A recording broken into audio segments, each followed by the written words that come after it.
20 வருஷ கனவு பழிக்க போகுது. ஐசிசி கப்பு கிட்டத்துல இருக்கு. சவுத் ஆப்பிரிக்கா ஹெவில hats off you. World test championship final day 3 நீ ஸ்டார்ட் ஆச்சு. நான் நினைச்சேன் ஆஸ்திரேலியாவோட 1 விக்கெட் 2 விக்கெட் தான் இருக்கு, சீக்கிரமா எடுத்துட்டு சவுத் ஆப்பிரிக்கா 220 230 தான் சேஸ் பண்ணுவான்னு பார்த்தேன். ஆனா மிச்சல் ஸ்டாக் என்னையா ஐசிசி டோர்னமெண்ட்ல பவுலிங்ல தான் பர்ஃபார்மன்ஸ் பண்ணணும்னு பார்த்தா பேட்டிங்ல 50 அடிக்கிற. கடைசி விக்கெட்டுக்கு ஜோசேசில் விட்டும் மிச்சல் ஸ்டாக்கும் 50 பார்ட்னர்ஷிப் போட்டு 220 230 ஒரு 2 ஸ்கோரை 280 ரன் அடிச்சிட்டாங்க.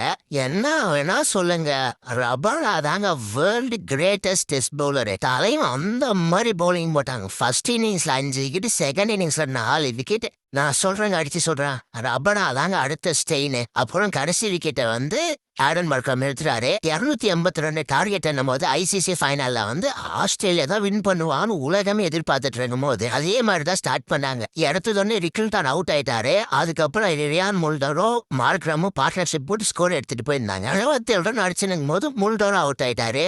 என்னடா மறுபடியும் சோக்கர் சாக போல நினைச்சிட்டு இருந்தா உள்ள வந்த பவுமா 2 ரன்ல ஒரு கேட்ச கொடுத்தானே எனக்கு தூக்கி வாரி போடுச்சு. நல்ல வேலை ஸ்மித் அதை விட்டாரு. அப்புறம் தான் எனக்கு வெளியே வந்துச்சு. அதுக்கப்புறம் 2 பேரும் பார்ட்னர்ஷிப் போட்டு சவுத் ஆப்பிரிக்கா ஸ்கோரை பொறுமையாக எடுத்துட்டு போட்டாங்க. அதுலயும் மார்க்ரம் ஆனாரு பாருங்க, ப்ராப்பர் டெஸ்ட் மேட்ச் ஷாட் அடிச்சத போல சூப்பர் ஷாட். மார்க்ரம் ஒரு வரைய செஞ்சுரி அடிச்சிட்டாரு.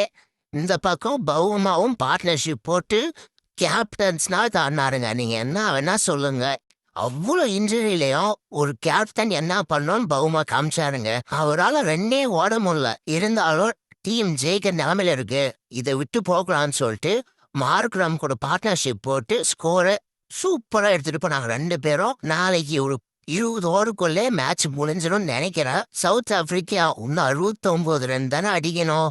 20 வருஷ கனவு பக்கத்துல இருக்கு. சோக் மட்டும் பண்ணிடாதீங்கண்ணா. கைஸ், உங்களோட தாட்ச சொல்லுங்க.